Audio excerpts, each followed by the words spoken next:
Secretary of State Mike Pompeo called on Tuesday for an arms embargo on Iran to be extended indefinitely, but his appeal fell flat at the United Nations Security Council, where Russia and China rejected it outright and close allies of the United States were ambivalent.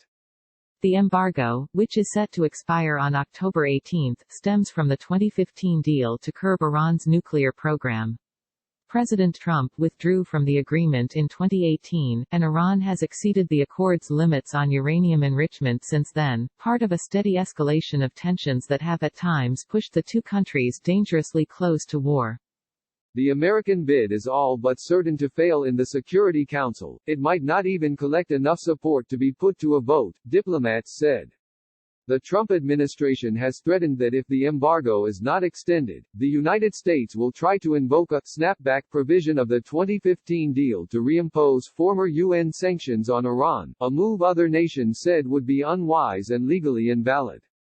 Representatives of Britain, France and Germany voiced unease at both the expiration of the embargo and the American approach, particularly the snapback, which they flatly opposed. The European powers said they hope to find some way to limit Iranian access to arms through a compromise negotiated in the framework of the 2015 agreement, not an action imposed by the Security Council. The arms embargo applies to Iran importing or exporting most kinds of weapons, including aircraft and tanks. Some limits on missile and nuclear technology will remain in place for a few more years.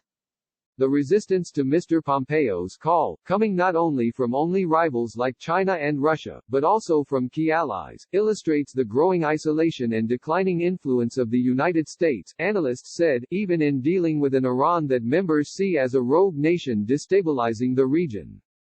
UN officials presented findings that the missiles used in an attack last September on crucial Saudi Arabian oil facilities were made in Iran, as were weapons bound for Iran's Houthi allies in Yemen that were seized by the U.S. Navy.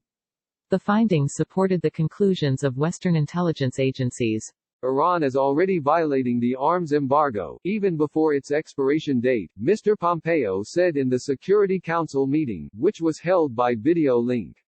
Imagine if Iranian activity were sanctioned, authorized by this group, if the restrictions are lifted. Iran will be free to become a rogue weapons dealer, supplying arms to fuel conflicts from Venezuela, to Syria, to the far reaches of Afghanistan, he added.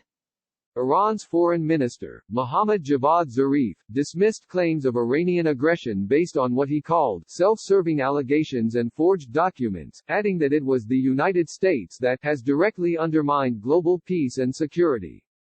Mr. Zarif began and ended his remarks by quoting Mohammad Mossadegh, the Iranian prime minister overthrown in a CIA-orchestrated coup in 1953, a nod to a long history of American intervention. The meeting on Tuesday marked the first time since 2017 that Mr. Pompeo and Mr. Zarif had taken part in the same forum, if only virtually, but they did not appear together in the grid view of diplomats shown on the UN website.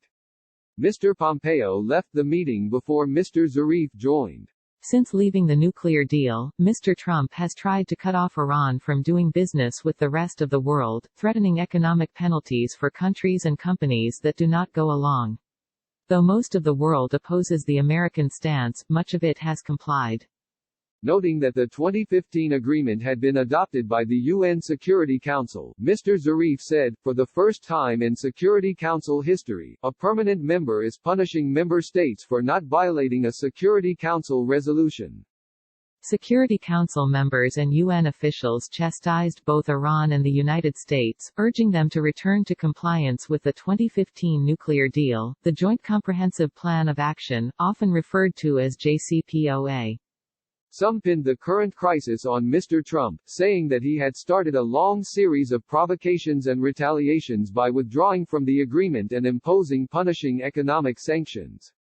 China opposes the U.S. push for extending the arms embargo on Iran, said Zhang Jun, the ambassador from China, which, like Russia, France, Britain and the United States, has veto power in the Council. China, Russia, Germany, Britain, France and the European Union are signatories to the 2015 agreement. Having quit the JCPOA, the U.S. is no longer a participant and has no right to trigger a snapback at the UN, Mr. Zhang said.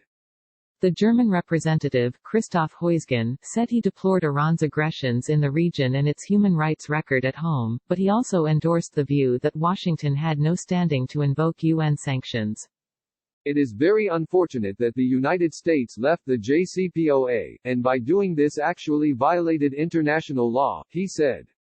Henry Rome, senior Iran analyst for Eurasia Group, said the meeting was another vivid illustration of Washington's isolation on the Iran issue, as well as its failure over the past 3 years to persuade any other signatory of the deal to back its approach.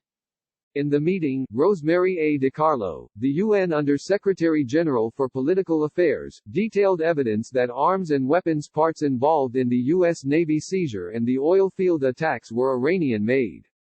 She added that Iran has begun to violate the nuclear agreement in surpassing limits to its uranium enrichment, a potential step toward being able to produce a nuclear weapon.